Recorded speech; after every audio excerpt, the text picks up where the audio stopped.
Eric Armstead, 25 minutes ago on Twitter. On X, please. I'm going to have a really, the whole Twitter to X thing is going to be no different than San Diego to L.A. with the Chargers. I'm sorry. This is going to take at least 8 years before I say this correctly. And I'm going to say this to Elon Musk. I know he's listening. You don't get one of the 26 letters of the alphabet. You're not that good. You don't get it, Musk. You don't get a whole letter. He's like, no, I did. I bought a letter. I mean, and it wasn't a vowel. I bought a couple of vowels. Damn wheel. Damn bankrupt space. Eric Armstead, Anyway. Be excited about Randy Gregory. I'm hyped. He's going to be amazing for us.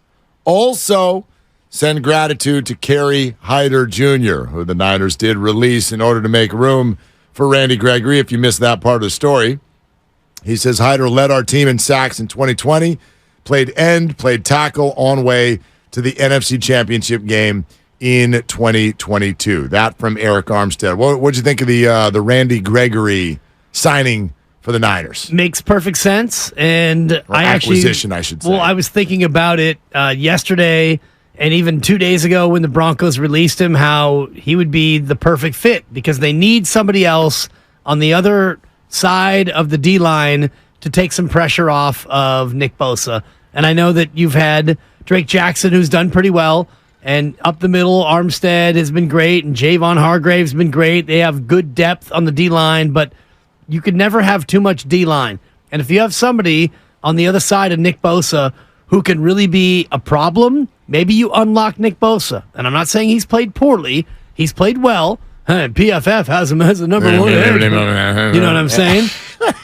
Like 9 guys with pocket protectors and their glasses on think that he's really good. I don't know. That does not. The PFF stuff, I don't know what my opinion is because I don't know what it is. I never know what PFF is telling me. Right. I do know that Nick Bosa is often pressuring the quarterback. I also know that Nick Bosa has not gotten home. I also know that the other team is releasing the ball really, really, really, really fast. It's very clear to me that that's a game plan for other offensive coordinators. I also know that oppositions don't like to run the ball his way because he's really good against the run. So he's not a one-trick pony.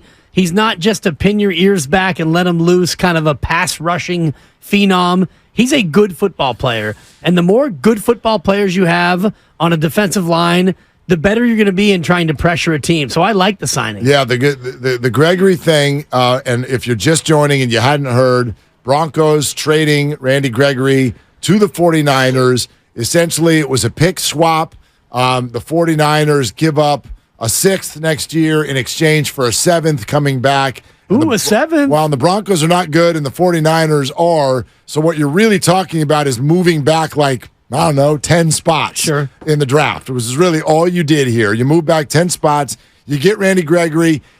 He is signed for 3 more years, but guaranteed none of it. And the 49ers are only paying him the minimum. The Broncos are paying the rest. So this is as risk-free as it could possibly be. And so that's wonderful. I don't have anything bad to say about it. Just a word of caution. The Niners have worked really hard on having everybody be sort of knucklehead free in the locker room. They've got a great locker room. They've got a great chemistry. I don't know Randy Gregory. I'm not calling him that, but he's been through some stuff in his career repeatedly.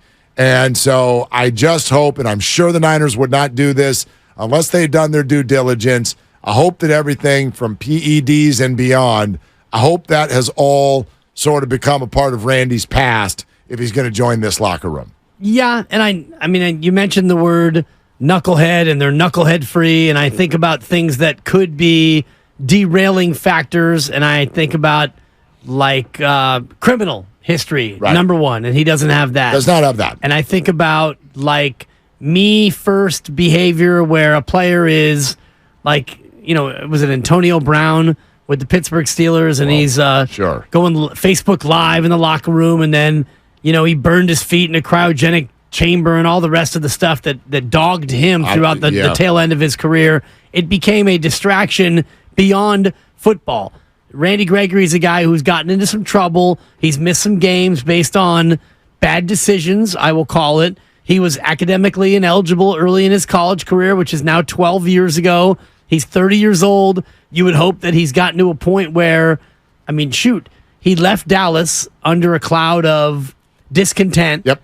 Went to Denver, got a deal, didn't work out, and this is like your last stop, my friend. If you can't make it here with Chris Kasarik and this D-line and this defense and this team and this culture, this structure, if this doesn't work out for you, then it's a wrap, my friend. The other message is, and not that anyone was questioning this at all, but my gosh, if you're a fan of this team right now, I think you rest easy at night with this thought, because there's so many fans, Super Bowl or bust.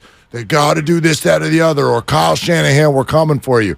This organization, now, quite frankly, for about 2 to 3 years running, has just aggressively been swinging at every turn to say, we have got to do this now. Now is the message I get. And I think if you're a fan, you love that. You love that. You have to love that. Just load up. Load up everywhere you can and go get the dang thing. So that side of it I find to be very, very good. And you look at what this means for their ability to take another swing and maybe a fourth swing. This does not hurt you at all. None. And they freed up $41 million under the cap that they'd like to roll over to next year.